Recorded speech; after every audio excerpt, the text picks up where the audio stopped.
Donc, on va d'abord passer la parole à Michel Mongin qui va nous dire quelques mots sur la semaine de santé mentale. Donc moi, personnellement, je suis médecin responsable du service santé publique à la mairie d'Annecy. Mais ce comité d'organisation regroupe un tas de partenaires dont je vais vous parler. Alors, la semaine d'information santé mentale, c'est un événement qui existe en France depuis 25 ans, mais qui est relayé sur la Haute-Savoie seulement depuis 2009.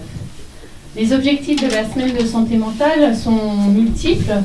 Le premier, c'est, comme le nom l'indique, c'est d'informer et sensibiliser le grand public aux questions de la santé mentale. Alors, santé mentale, on se demande un peu toujours qu'est-ce qu'on met là-dedans. Et c'est pas que la maladie, c'est aussi la promotion du bien-être, la prévention des troubles psychiques, et puis ensuite l'accompagnement, l'insertion des personnes qui sont atteintes. Et puis maintenant, je vais laisser la parole au héros du jour. Donc Florent Babillot, qui est venu de Rennes pour nous parler de son livre « Obscure clarté », et qui sera interviewé par Catherine Guiffré-Rossa, qui est responsable du SAVS Oxygène. Et après leur entretien, on laissera la parole à la salle, et bien sûr, vous serez bienvenus pour parler. Voilà, bonne interview. Alors bonjour à tous et puis merci pour votre présence nombreuse. Alors déjà, merci à Florent d'être parmi nous, parce que merci de m'avoir invité, et ça, merci d'être aussi nombreux, ça fait plaisir. Alors donc moi j'ai la lourde responsabilité de commencer cette discussion, mais qu'on va vouloir vraiment sympathique et qui n'est pas une conférence, et qu'on a voulu du coup plutôt convivial et qui puisse se passer quasiment de manière informelle. Donc moi j'ai lu avec beaucoup d'attention le livre de Florent, et ce qui est assez facile pour moi aujourd'hui, c'est de vous en parler parce que je l'ai beaucoup aimé. Donc, ce que j'ai particulièrement apprécié, c'est que ce n'est pas un documentaire, ce n'est pas ce qui voudrait être quelque chose d'assez froid et distant sur ce qui pourrait être une maladie, mais vraiment, et c'est ce que vous dites d'ailleurs Florent dans le début de votre livre, il faut être prêt à... Est-ce qu'on est prêt à vivre une aventure, à partager une aventure et à plonger un peu dans une histoire? Et c'est vraiment une plongée dans ce qu'on peut vivre, ressentir. Et ce que je disais à Florent dans la semaine, c'est que ce que j'ai trouvé vraiment très fort, c'est d'avoir pu dire et surtout écrire ce qui paraît impensable, innommable, impartageable, et que c'est décrit avec beaucoup de subtilité, de justesse, et sans que ça soit plombant. C'est vrai que quand j'ai commencé à écrire ce livre, j'avais cette peur que la maladie, du coup, comme tu racontes ma maladie, j'avais vraiment peur que ça puisse être mal interprété, et puis surtout que ce soit, comme vous disiez très justement, un peu plombant, parce que c'est une maladie qui est lourde, qui n'est pas facile, et du coup, moi je me disais, mais comment tenir en haleine un lecteur sur quelque chose qui est un peu dramatique et qui n'est pas évident. Donc du coup, j'ai ajusté avec une petite touche de poésie, et qui vient rythmer ce livre, et qui vient un peu alléger tout ça.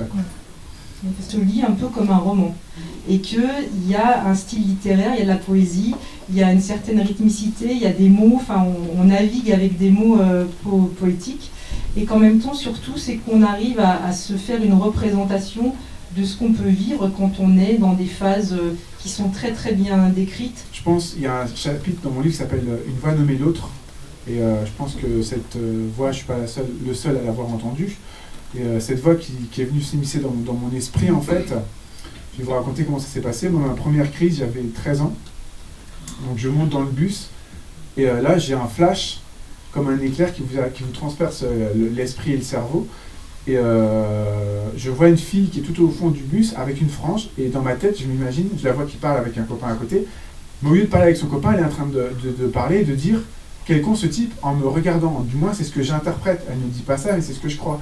Et cette voix-là revient de façon névrotique, comme un disque rayé. Donc j'entends plusieurs fois quel con ce type, quel con ce type, quel con ce type, et ça me fait peur parce que c'est une voix qui est grave, qui est vraiment flippante.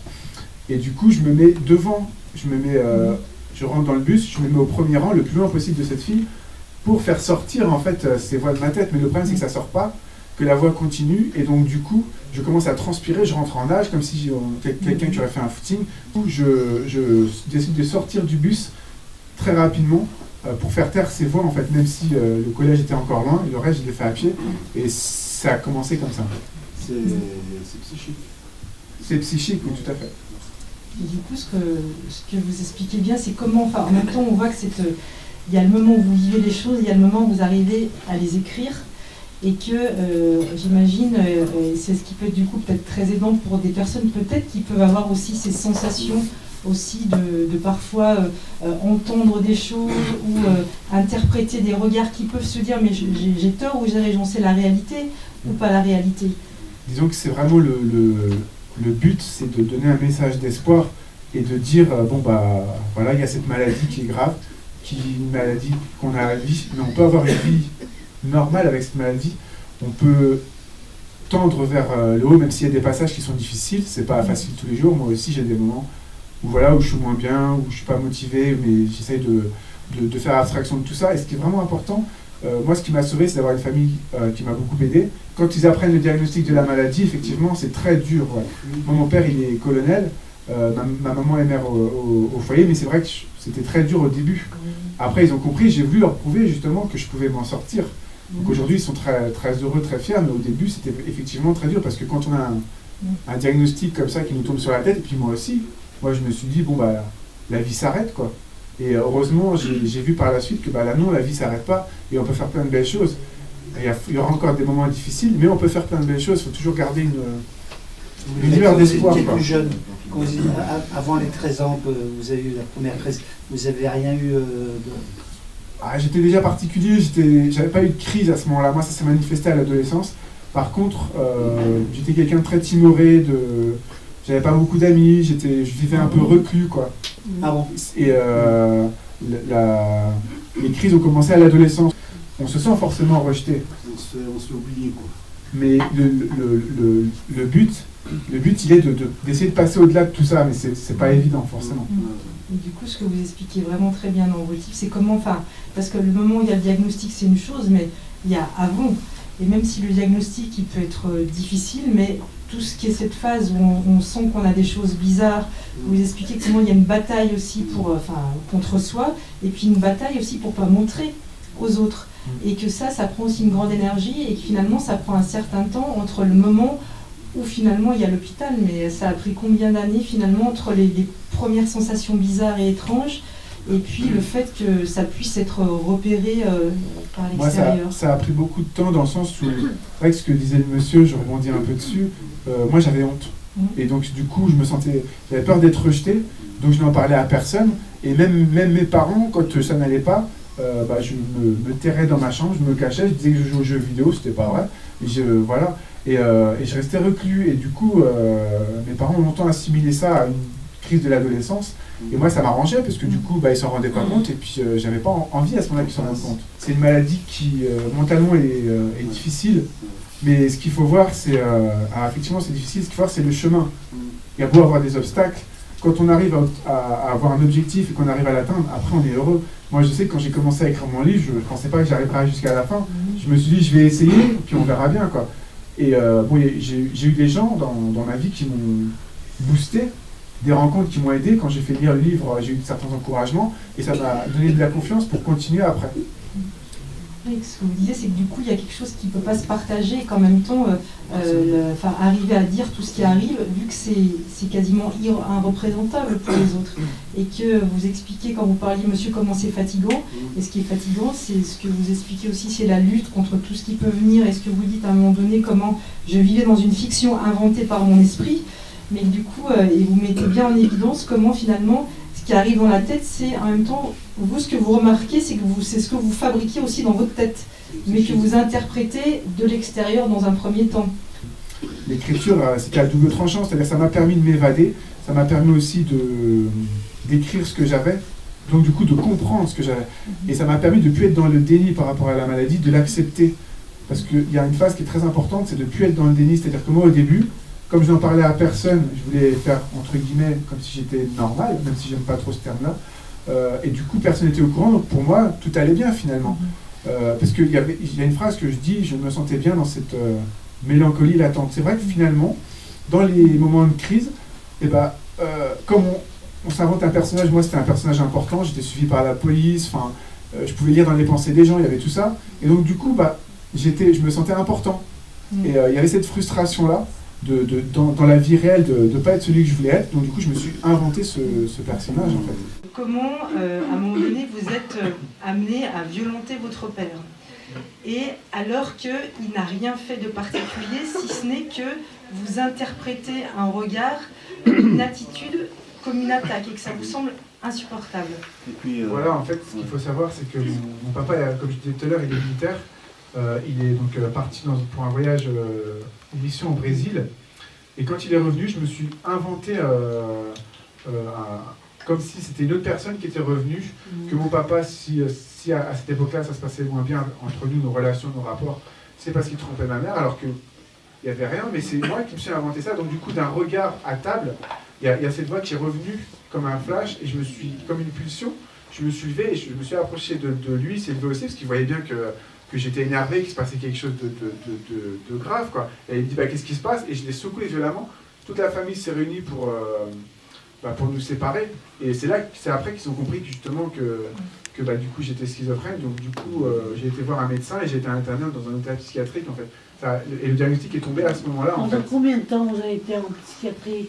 Alors moi j'ai été en psychiatrie pendant 1 mois, sachant qu'au départ quand je suis rentré en psychiatrie, on m'a dit bah écoutez 6 mois, 1 an, ils ne savaient pas trop me dire de temps, et finalement ça a été plus rapide que prévu. Entre le temps que votre première crise à 13 ans jusqu'à l'hospitalisation à 24 ans, vous avez vécu en dehors de... Tout à fait. Et vous y êtes arrivé quand même. C'est long, c'est long comme c'est- délai.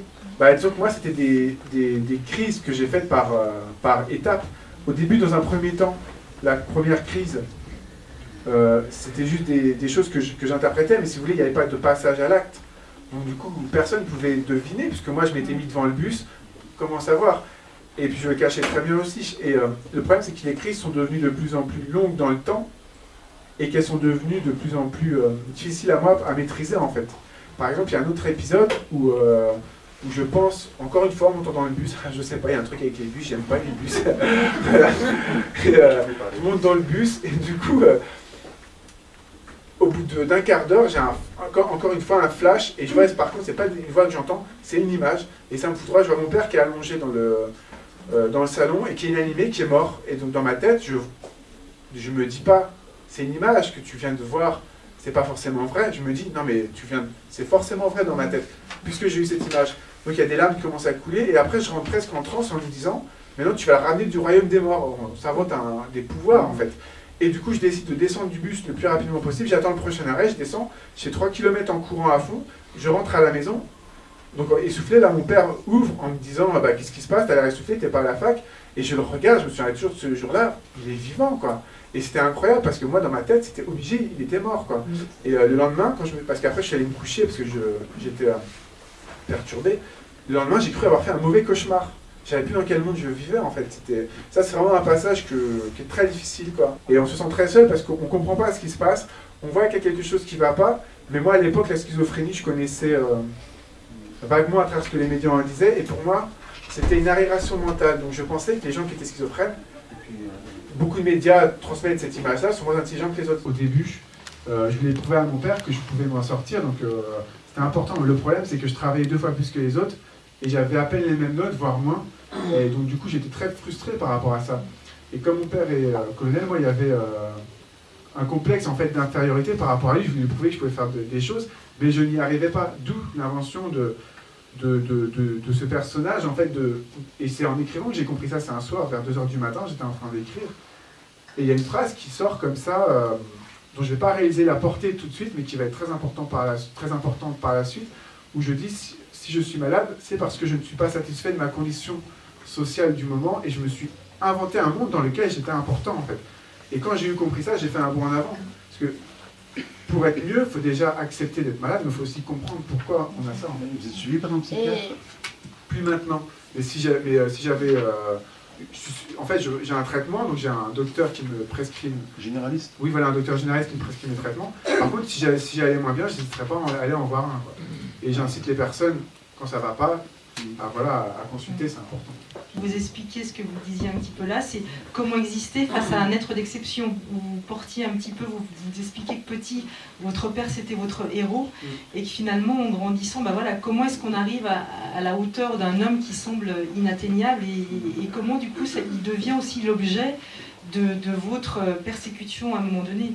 Oui, c'est vrai, parce qu'il y avait ce complexe en fait d'infériorité par rapport à mon papa, et du coup, moi c'est-à-dire que lui cristallisait ce que j'aurais aimé être, mais comme je n'y arrivais pas, et du coup il y avait ces voix qui venaient, et du coup nos rapports sont devenus conflictuels. Qu'est-ce qu'on peut se dire? Il y a eu l'écriture d'un livre, on en parlait tout à l'heure, c'est qu'il y aurait pu y avoir une écriture anonyme. Et que votre livre, et je crois que ça a été un certain processus, vous avez décidé de le signer en votre nom, alors que comme vous dites, vous avez une famille qui a une certaine position sociale. Donc comment vous avez réfléchi à tout ça?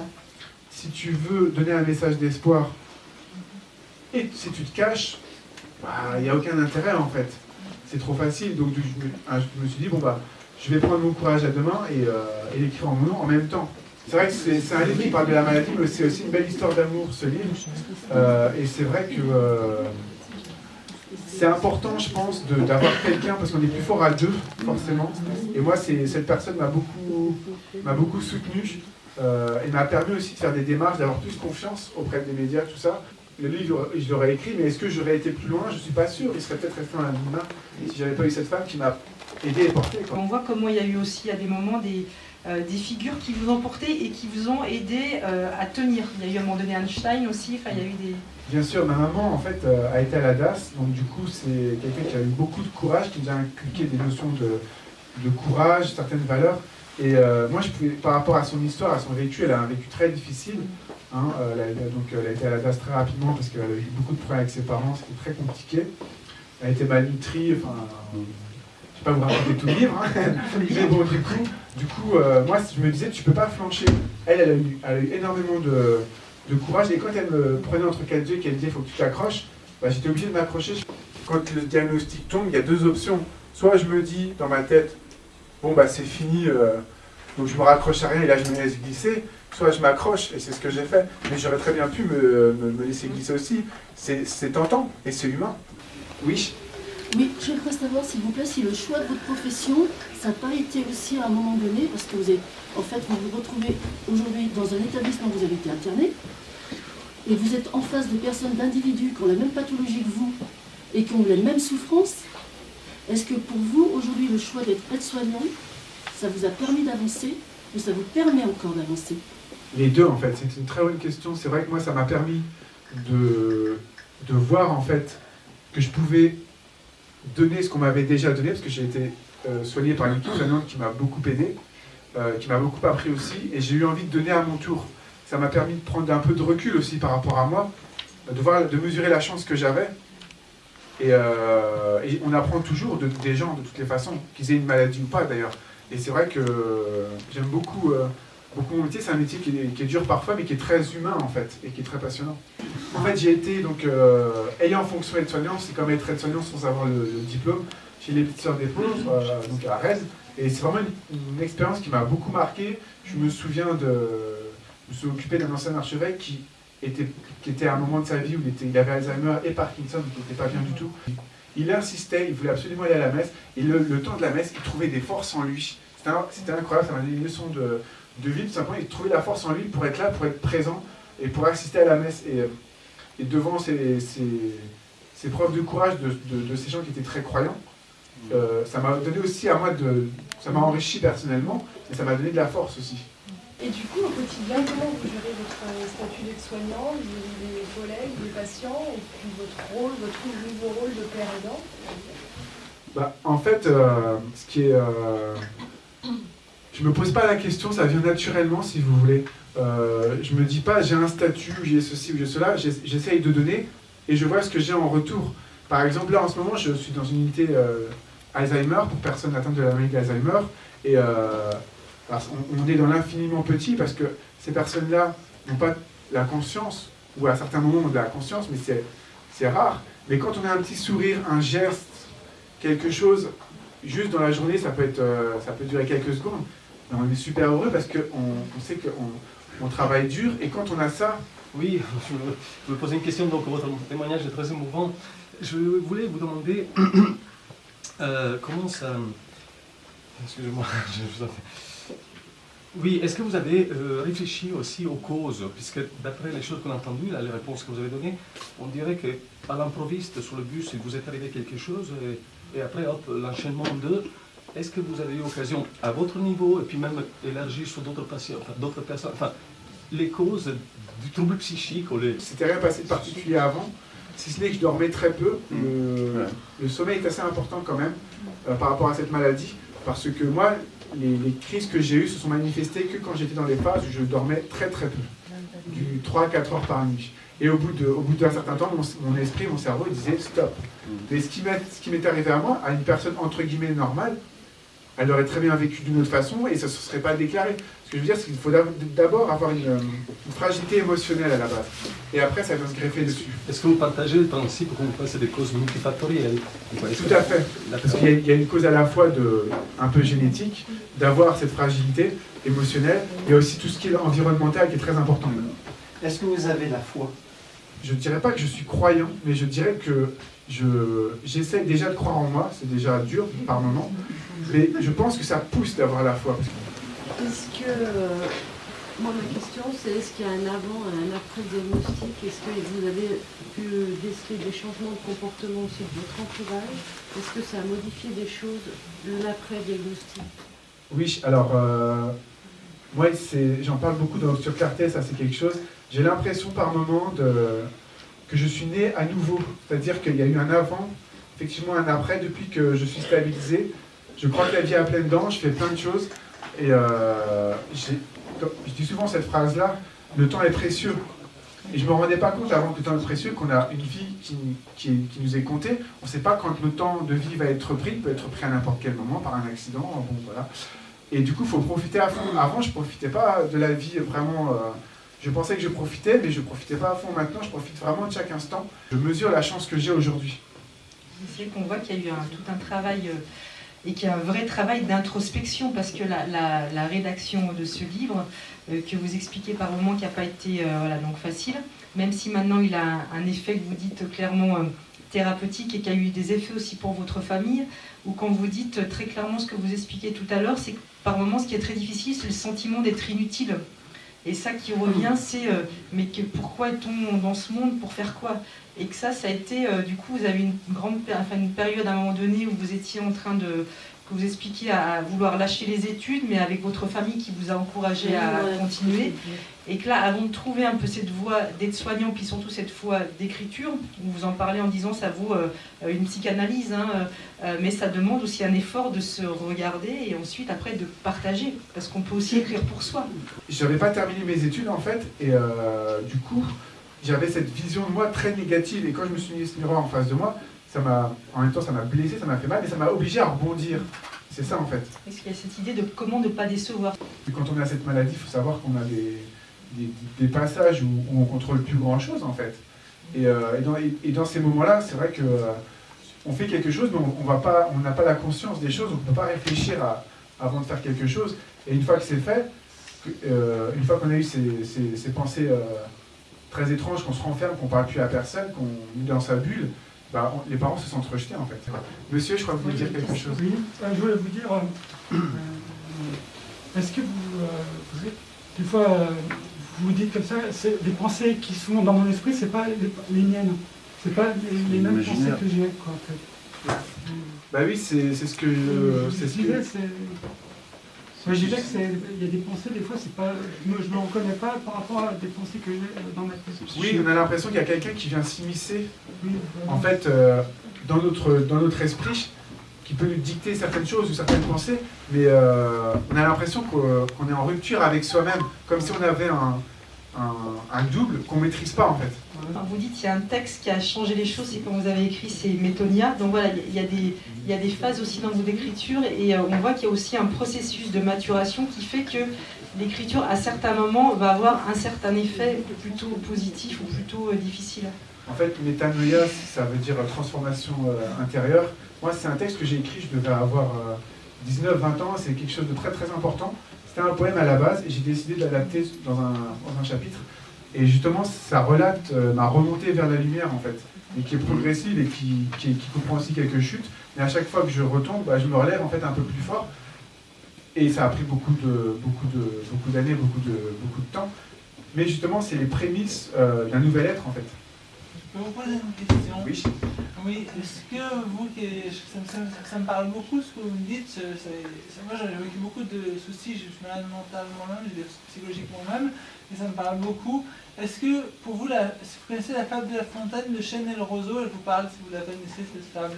Moi je compare un peu les gens qui me disent toi t'es un malade, tu vas finir toute ta vie enfermé, ce qu'on me disait moi quand j'étais petit, j'ai malheureusement été hospitalisé mais je m'en suis sorti.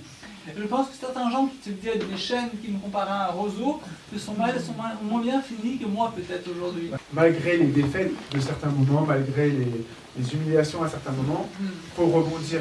Parfois vous êtes au bord, voilà, en disant stop, quoi, je ne veux plus vouloir vivre. Donc. Effectivement, je pense qu'il y a eu un moment, je me souviens d'un moment notamment, où après être sorti de l'hôpital psychiatrique, j'ai essayé de retravailler. Et j'ai été viré j'ai eu donc une formation d'un mois comme téléopérateur, et j'ai été viré au bout de 2 semaines après, parce que j'avais des difficultés de concentration. À l'époque, mon traitement était très lourd, plus lourd que maintenant. Et du coup, pour moi, concentrer plus de 3 heures, c'était infaisable, quoi. Et même si la formation s'était bien passée, quand il fallait se concentrer et être vraiment opérationnel, être à fond pendant 7-8 heures, je n'y arrivais plus, quoi.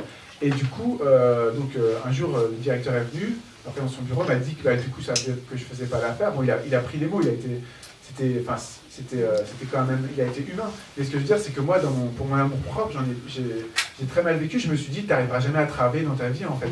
Non, moi, je voulais juste entendre sur cet aspect-là, parce que apparemment, vous avez effectivement beaucoup de chance d'avoir un entourage familial qui était aidant et qui a réagi de la manière peut-être la plus adaptée à ce qui vous est arrivé. Ouais. Mais vous devez être conscient en tant que moi que ce n'est pas le cas pour beaucoup de milliers de personnes. Donc, est-ce que vous, si vous pouvez donner des conseils, comme vous nous donnez, en tout cas pour alimenter cet espoir d'un changement, est-ce que c'est quelque chose qui peut aller aussi en direction des proches des personnes? La proximité immédiate principale, c'est la proximité familiale. Bien sûr. C'est là que ça commence, qu'il se joue beaucoup de choses. Là, est-ce que donc on peut faire passer un message aussi en direction de ça? Mais bien sûr, le but il est là, parce qu'effectivement, on peut progresser soi-même, mais on ne progresse pas sans les autres, on ne progresse pas tout seul. Mais moi, ce qui a beaucoup aidé mes parents, c'est d'être dans des associations comme l'UNAFAM, des groupes de parole, qui expliquent la maladie, qui expliquent les réactions qu'elles peuvent avoir en fonction de cette maladie-là. Et s'ils n'avaient pas eu cette curiosité-là, ou s'ils n'avaient pas été au courant, peut-être que je serais encore interné, c'est possible, hein, je ne sais pas. Il y a des familles qui sont aussi, qui essayent d'être très disponibles ou autres, mais voilà. C'est dur pour elles aussi par moment. Voilà. En même temps, la question de la responsabilité, c'est qu'on ne peut pas faire pour l'autre, et que vous, il y a eu tout un processus, et qu'il y a eu en même temps, en dehors de votre famille, cette rencontre amoureuse qui a été fondamentale et essentielle. Quand j'ai vu tant d'amour dans son regard, je me suis dit, je ne peux pas la décevoir. Donc au début, dans un premier temps, j'ai pas osé lui dire la maladie. Et un jour, je me suis dit, mais tu peux pas être avec quelqu'un depuis 1 an et puis n'avoir l'impression qu'elle te connaît qu'à 20%. Donc du coup, ce que j'ai fait, je lui ai pas dit, je lui ai montré le livre. Il n'était pas encore sorti, je lui ai montré juste le chapitre qui parlait de mon internement. Et j'ai attendu sa réaction. Alors j'avoue que j'étais un peu comme ça, j'avais un peu peur. Et elle a super bien réagi, mais moi je ne savais pas comment elle allait réagir, j'avais peur qu'elle me dise bah stop, j'arrête, ou voilà, je ne savais pas du tout quoi en fait. Ça a donné de la force ça. Le succès de votre livre et l'effet médiatique, vous vivez comment? Vous y attendiez? C'est une surprise? C'est une reconnaissance? Comment vous... Alors c'est une surprise parce que ce qu'il faut savoir c'est qu'Obscure Clarté est certes est un succès, mais dans un premier temps, la première année j'en vendais très peu. Hein. Et puis c'était même pas le but, moi j'avais sorti mon livre, j'étais déjà très content. Moi j'avais une toute petite maison d'édition, donc du coup ils ne pouvaient pas faire de passage dans les médias ou ce genre de choses. Alors je ne sais pas si on va peut-être obligé de s'arrêter. Moi je voudrais juste terminer sur une des dernières phrases. Bon, vous avez pu voir mon livre, j'ai plein de post-it parce que j'avais plein de... Enfin, je trouvais qu'il y avait plein de moments, plein de choses très parlantes, très intéressantes. Et le livre termine en disant « Ce livre est dédié aux gens qui un jour ont vu leur destinée se briser. Rien n'est impossible, même si tout est fragile. » Je trouve que voilà, ça vient aussi dire avec beaucoup de justesse, voilà, rien n'était possible, même si tout est fragile. C'est une phrase qui me porte beaucoup.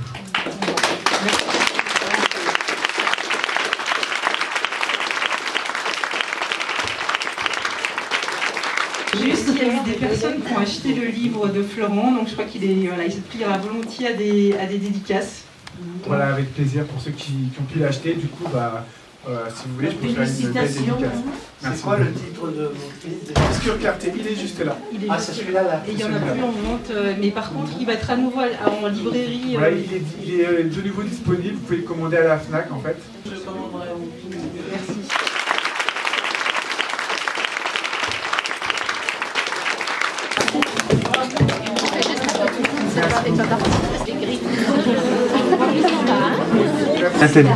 Ah bah voilà, c'est raison de plus.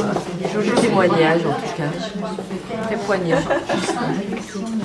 J'espère que ça rend aussi bien. Plein d'émotions. Ouais. Je sais pas. C'est là. Ah, d'accord.